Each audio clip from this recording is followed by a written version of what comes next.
नमस्कार, आर्वीज किचनमध्ये सर्वांचं स्वागत आहे. तर आज पूनम आपल्याला बेसन लाडूची रेसिपी दाखवणार आहे. चला तर मग बघूया काय काय करते पूनम.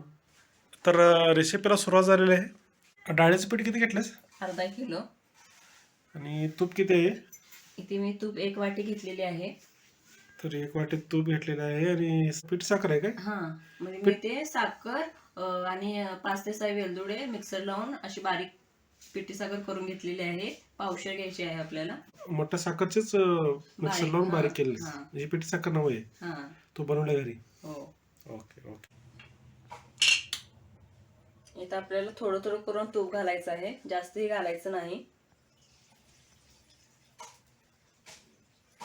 तूपही छानसं वितळलेलं आहे आणि कडलेलं पण आहे. आता आपण यामध्ये बेसन पीठ घालून घेऊया.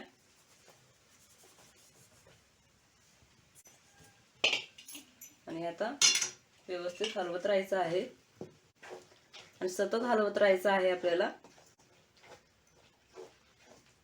आणि आपल्याला गॅस बारीकच ठेवायचा आहे. आपले बेसन छानसे भाजण्यासाठी 20 ते 25 मिनिट लागतात. इथे आपल्याला जास्त वेळ जातो, त्याशिवाय आपले लाडू छान असे तयार होत नाहीत. त्यामुळे थोडीशी मेहनत घ्यावी लागते. 5-1 मिनटं झालेलं आहे, असं कंटिन्यू हलवत राहायचं आहे.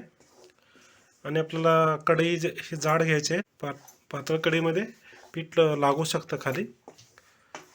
तर जाडच कढई घ्यायची. अरू अरू आपलं बेसनचा कलर चेंज होत आहे.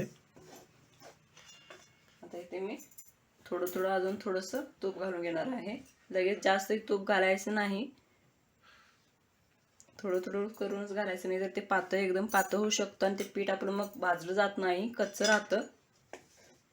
त्यामुळे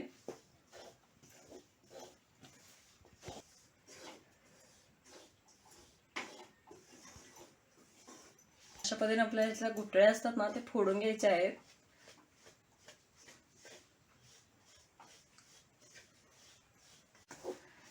एक 10 मिनिटं झालेले आहेत आणि 10 मिनिटांनंतर आपलं पीठ अशा पद्धतीने दिसतं. आणि आपण जसं हलवेल ना, पहिल्यांदा आपल्याला जेव्हा हलवतो तेव्हा आपल्याला हाताला जडपणा वाढतो. जसं जसं नंतर आपलं पीठ छानसं भाजलं जातं ना, तेव्हा आपल्या हाताला सुद्धा हलकेपणा येतो. हलवण्यासाठी त्रास होत नाही. इथे मी तूप घालून घेत आहे. थोडं थोडंच करून घालायचं. आता मी 1-2 चमचे आपले इथे तूप राहिलेलं आहे.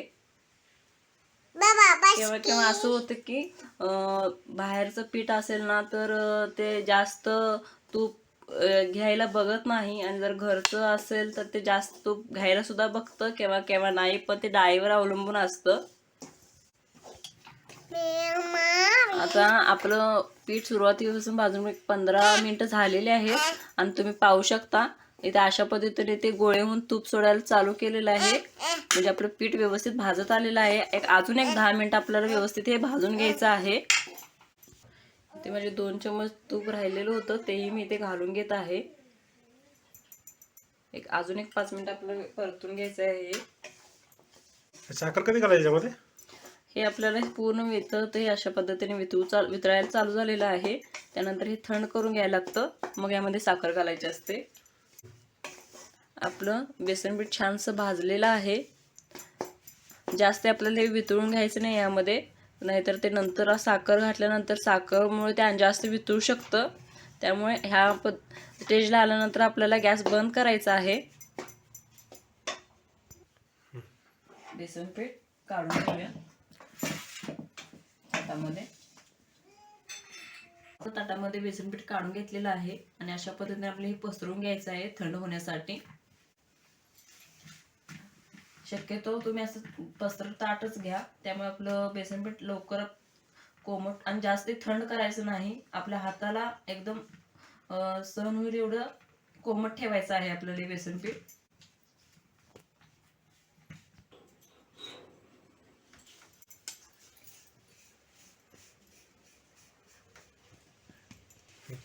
इथं अशा पद्धतीने ताटामध्ये पसरून घेतलेलं 10 मिनिटं आपल्याला थंड होण्यासाठी ठेवून द्यायचं आहे. अशा पद्धतीने ते वितळू लागतं ताटामध्ये. त्यामुळे जेव्हा आपण कढईमध्ये असतो थोडंसं जेव्हा जास्त वितळत नाही तुम्हाला दाखवल्याप्रमाणे तेव्हाच आपल्याला हे ताटामध्ये काढून घ्यायचं आहे. जर तुम्ही जास्तच वितळायला घेतला कढईमध्ये तर ते नंतर तुम्हाला तुमचे लाडू येत नाहीत.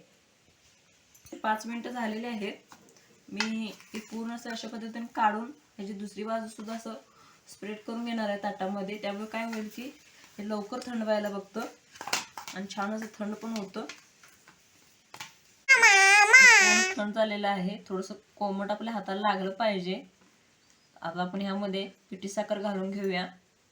पिठी साखर घालताना थोडं थोडं करून घालायचं आहे आणि व्यवस्थित एकजीव करून घ्यायचं आहे आपल्याला. ह्याच्यामध्ये काय एलदोड पण आहे का? हो हो. बेसन लाडू. अरे वा वा, आमच्या आरू तर आधी खायच्या आधीच यम्मी यम्मी म्हणते आमची आरू. आपल्या अशा दोन्ही हाताच्या मध्ये घेऊन चोळून घ्यायचं आहे. आपल्या बेसन पिठामध्ये छान असे पिठी साखर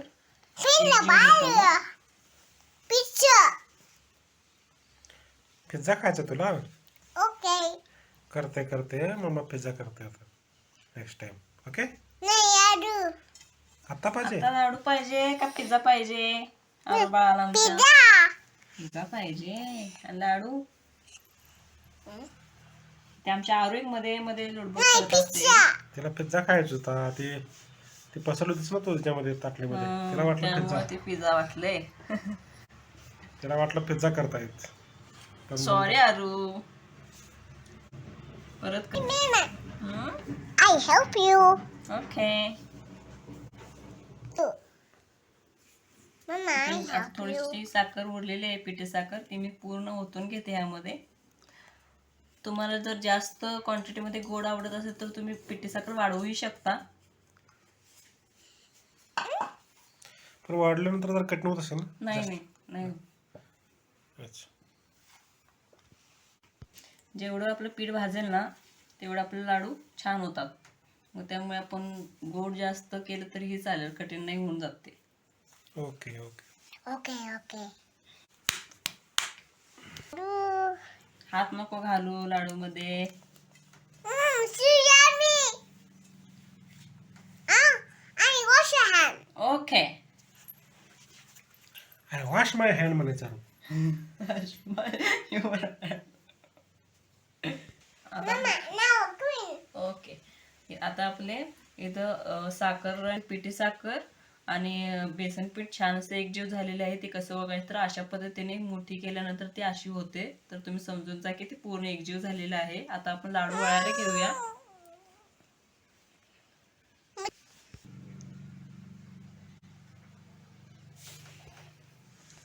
तुम्हाला कोणत्या आकाराचे लाडू वळायचे आहेत? मीडियम, मोठे, एकदम त्या पद्धतीने तुम्ही लाडू वळू शकता. आणि तुम्हाला हे पीठ कोरडं वाटत असेल पण जेव्हा आपण लाडू बनवतो तेव्हा अशा पद्धतीने ते आपल्या हाताच्या दोन्ही बाजूमध्ये ते चिकट होऊन जातात. तुम्ही पाहू शकता आणि त्याला मस्त अशी शाईन सुद्धा येते, म्हणजे चमक सुद्धा येते. आरू शांत बस ना. आरूला खायचा लाडू होते आता. वेट. आरू खाणार आता लाडू. देते ना बाबा, वळू तर दे. रसले आरू लाडू मागून. अँग्री. अरे अँग्री झाली You angry? आमची.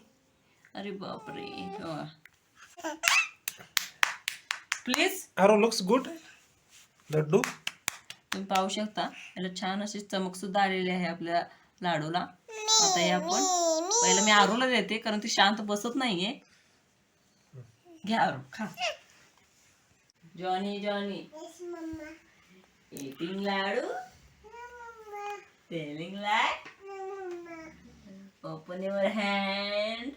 Ha ha ha. Sorry. It's okay. Is it laddoo? Yes mama. Is it nice? No mama. Open it. Ha ha ha. I got you. Sorry mama. It's you.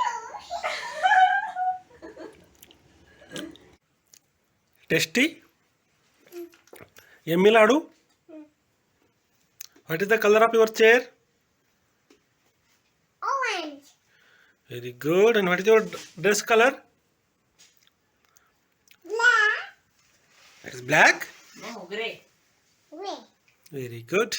ते माझे लाडूही होत आलेले आहेत. आरुषसंग थोडीशी मस्ती सुद्धा केलेली आहे.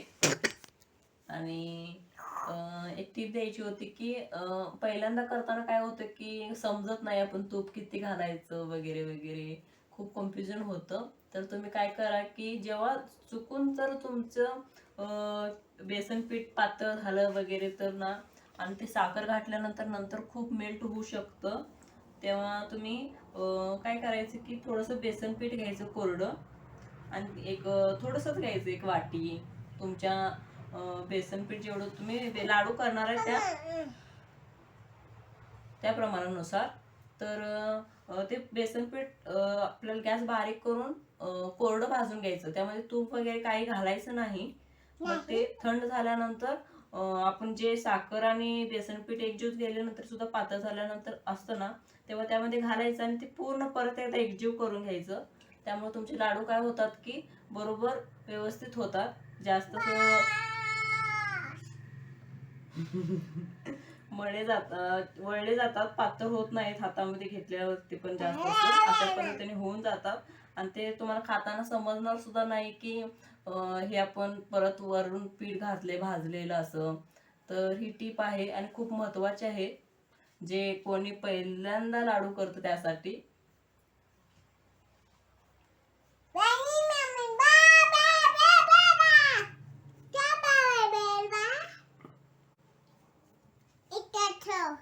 ठेवते हा.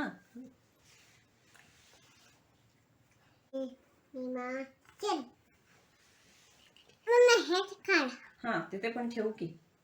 चला, तरी ते माझे लाडू वळून झालेले आहेत. अर्धा किलो मध्ये 20 ते 21 लाडू तयार होतात. लहान आकाराचे केले तर होतात. जर तुम्हाला जर थोडं मिडियम करायचं असलं तर ते 15-16 ह्यावर जाऊ शकतं. तर तुम्हाला ही रेसिपी कशी वाटली नक्की सांगा. व आर्वीज किचनला लाईक करा, शेअर करा, सबस्क्राईब करायला विसरू नका. चला तर मग bye Aro, bye. Bye. Please like, share. Share, subscribe. Thank you. Thank you for watching. चला तर मग बाय. See you again.